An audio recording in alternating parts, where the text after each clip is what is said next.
Thank you for being here. I particularly want to thank Blake Levitt of the Berkshire Litchfield Environmental Council and leaders of the Communication Workers of America, Paul Salisbury, and David Weidlich is going to be speaking.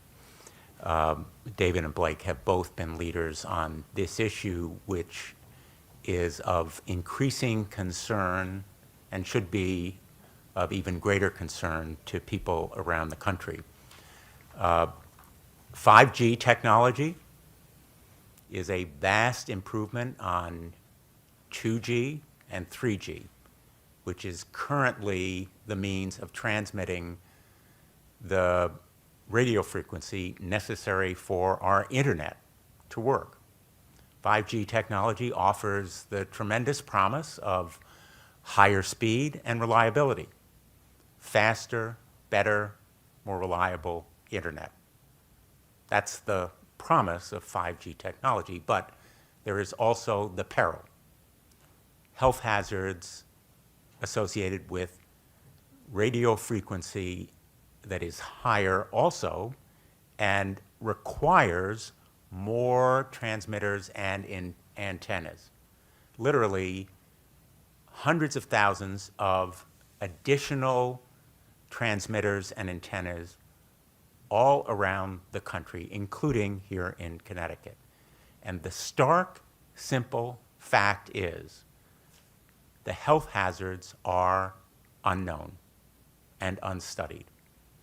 And that is a sign of neglect and disregard on the part of the Federal Communications Commission that seems unacceptable. That's why I've written to the FCC, one of its commissioners, and said that the safety of this technology needs study. We need to know whether the radio frequencies can cause cancer and other diseases. There are recent studies of the 2G and 3G technology that have very powerful evidence of tumors and cancers caused in rats when they are exposed to the radio frequencies of the 2 and 3G technology.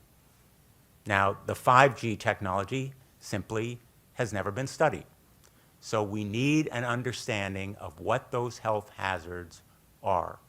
We're not talking here about the aesthetic effects of additional cell towers or the inconvenience of antennae or transmitters in neighborhoods close to schools and workplaces.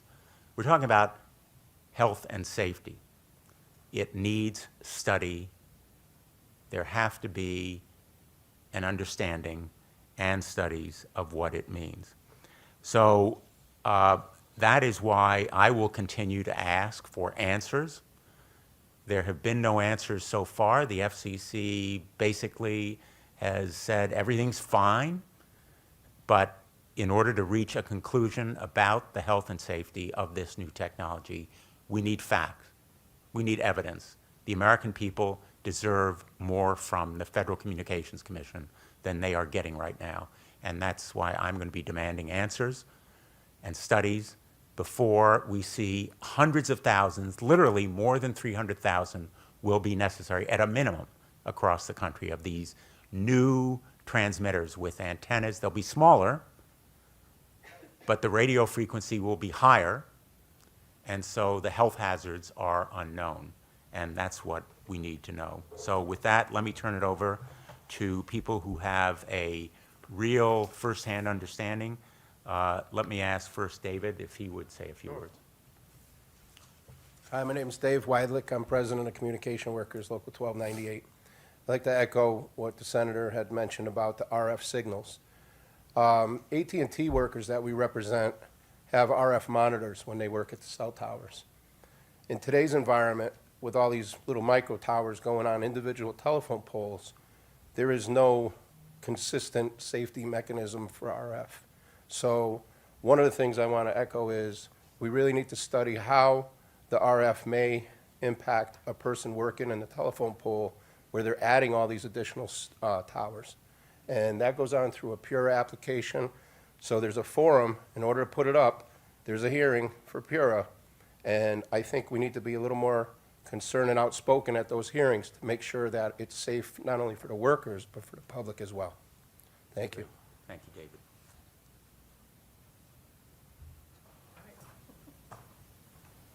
Afraid we got here pretty fast, right to this microphone. My name is Blake Levitt. I'm a medical and science journalist, and I'm the communications director for the Berkshire Litchfield Environmental Council. We are a tri-state nonprofit in the Northwest Hills. We have been paying attention to the biological effects of technology for a very long time, particular to infrastructure. It's not an area that many environmental organizations really get their teeth into, and we have certainly done that. We have been ardent fans of Senator Blumenthal for decades because, in our opinion, he is always coming out on the right side for the environment. And he is paving the way today in his letter to the FCC, seeking clarification on the safety for the next generation of 5G technology. Thank you, Senator Blumenthal, for taking this on. You go you where for your angels great fear work. to tread. Thank you. The importance of Senator Blumenthal's letter could not be more timely or ask more pertinent questions. The FCC has been described by Harvard University's Center for Ethics writer Norman Alster as the most captured agency in D.C., acting more as a industry cheerleader than a regulator. This is especially true today with 5G, where there are serious safety concerns and potentially misleading information coming from the FCC. Senator Blumenthal's questions to FCC pull back the curtain on that. 5G is unlike any other technology in telecommunications before. It may seem futuristic, but in fact, pilot networks are being built out now in the US and throughout Europe. 5G is not just faster downloads for customers, it's the Internet of Things, which is machine-to-machine communication, so your refrigerator can talk to your cell phone. Did you actually know that you needed that? And things like driverless cars, autonomous vehicles, and smart homes. But it's also about many applications that we have yet to even imagine, according to Tom Wheeler, who is the former chairman of the FCC. But the real elephant in the room, and with 5G it's actually the rhinoceros in the room and the tiger in the room at this point, is 5G safe? Not according to many who are actually in a position to know, who have taken a look at the research that does exist on this. There is actually quite a bit of research on this. It's just all classified because the millimeter waves have mostly been used for military applications for their non-lethal weapons program. It would be lovely to get some of that research declassified now when we need to take a look at it, since we're about to morph that into civilian applications. The spectrum has mostly been reserved for the military, but there have been some civilian applications, but not too many.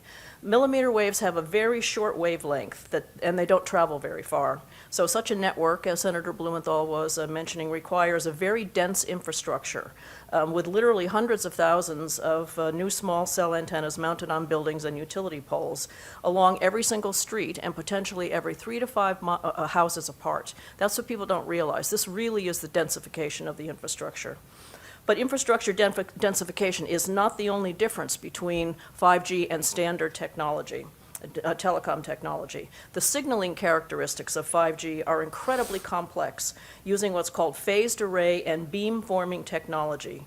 Such characteristics are known to have hazardous impacts to humans as well as other species. Millimeter waves couple maximally with skin tissue.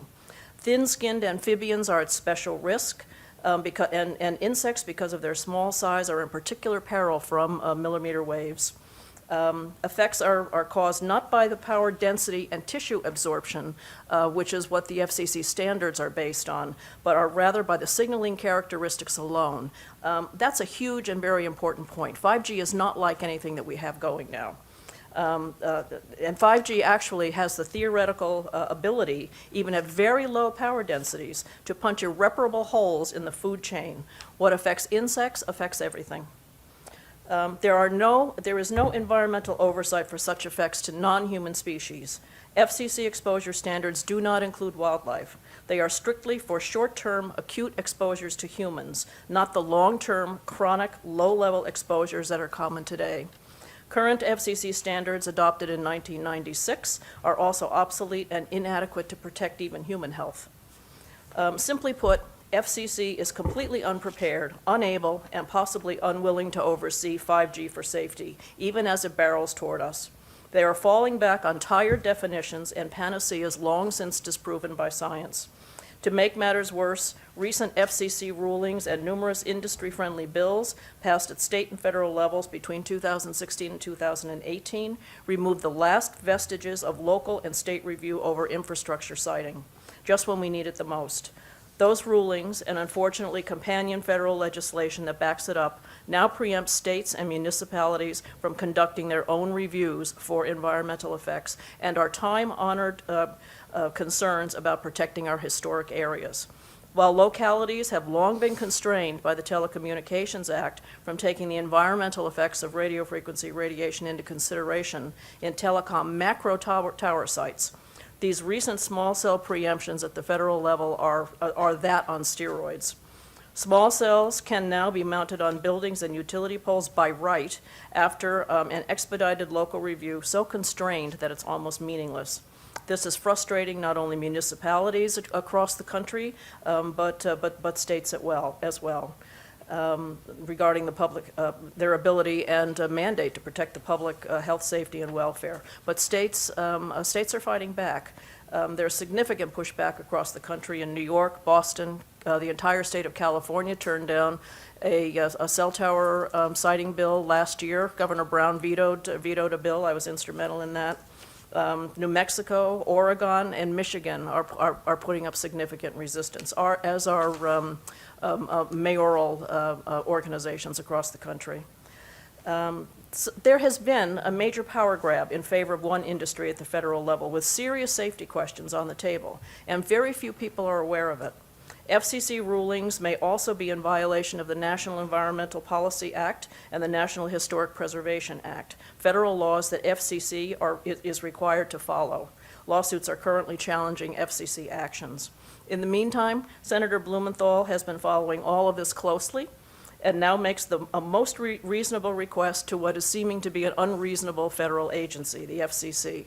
He's saying, show us the data, show us the studies, reveal your review process, and demonstrate why you claim ubiquitous small cells are, quote, safe. Many respected scientists are recommending caution.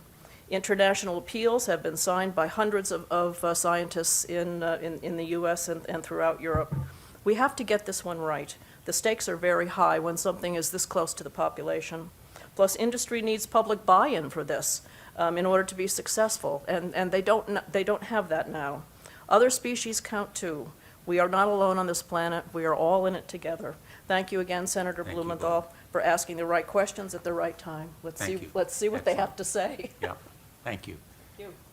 Thank you to David and Blake. Happy to take any of your questions. How many of these towers do you know for Connecticut? Do we know how many? There's 300,000 nationwide. We have no idea how many will be required nationally. The minimum is estimated to be 300,000. What I do typically, it's just a rough guess, is take 1%, because Connecticut has 1% of the population. But that's really not an accurate way to do it, because we're talking here about topography and other considerations, level of usage that may be higher. Connecticut is a densely populated, high-usage communication state. So we will have conservatively estimated tens of thousands of these additional antennae. That's about as precise as I can be. And do you believe that they have the studies, that they've done the studies, that they have the information? I will be very blunt. I know of no reliable studies, classified or otherwise, that have been done about 5G technology.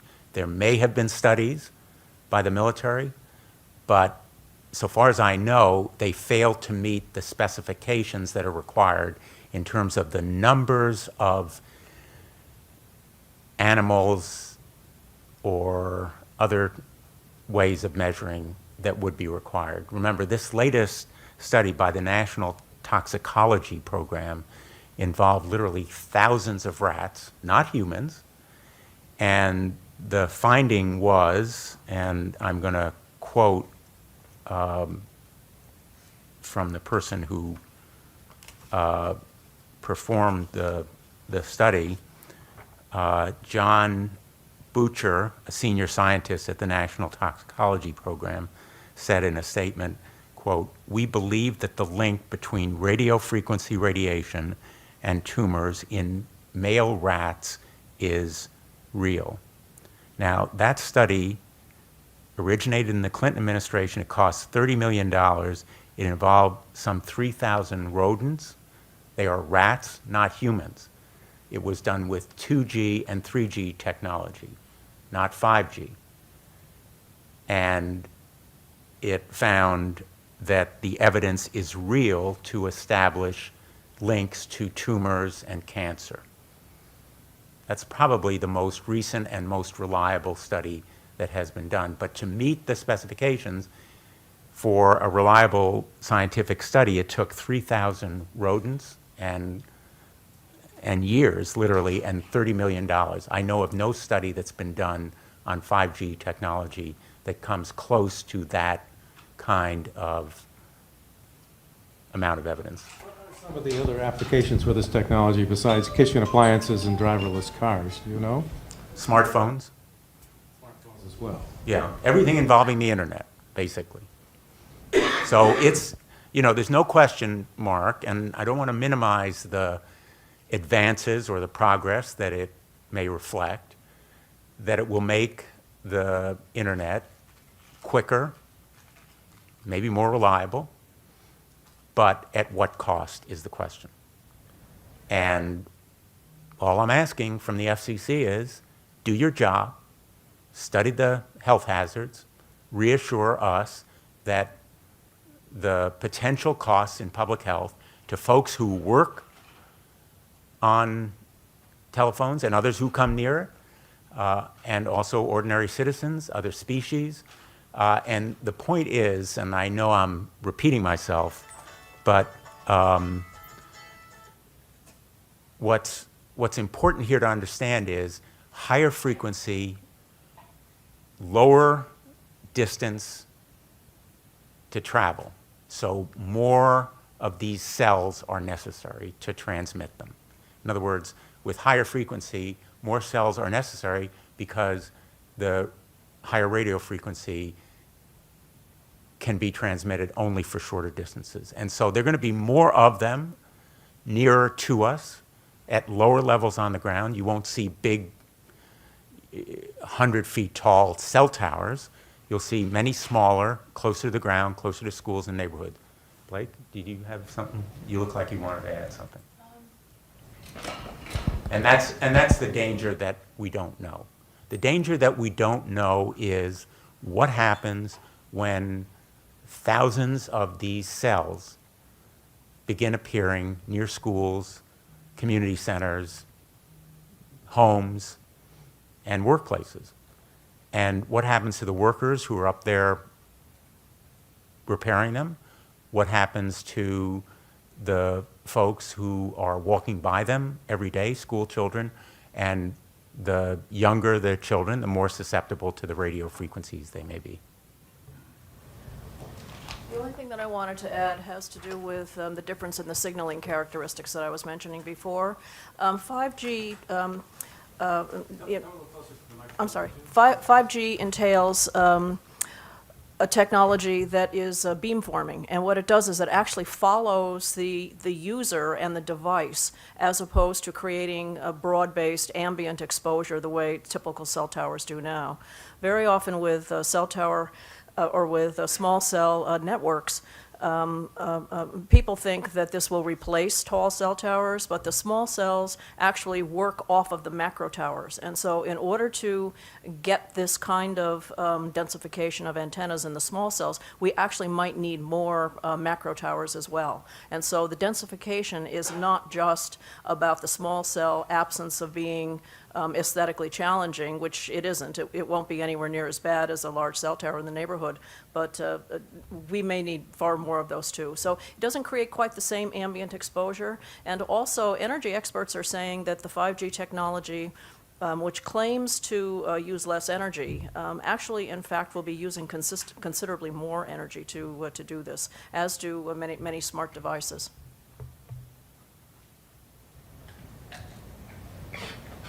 Other questions? Thank you all. Thank you. Thank you. Oh, did you want to comment on the proposed acquisition of Nexstar Television of Tribune Company, or no? I mean, I don't, I've just seen, literally just seen the announcement this morning. I may have a comment on it later. The issue would be one of antitrust, and we're going to have to examine what the market shares are, what the effect on competition would be, and what the public interest would be in preserving potentially endangered news outlets, which we all want to see preserved. So I don't think I'll have a comment on it. Can I ask you some questions? I'm a member of the press, too. Can I ask you about You invited her. Sorry. Net neutrality, a topic close to my heart, also involving the FCC. Tossed your ring. We need net neutrality, for sure. Absolutely. Thanks, everyone.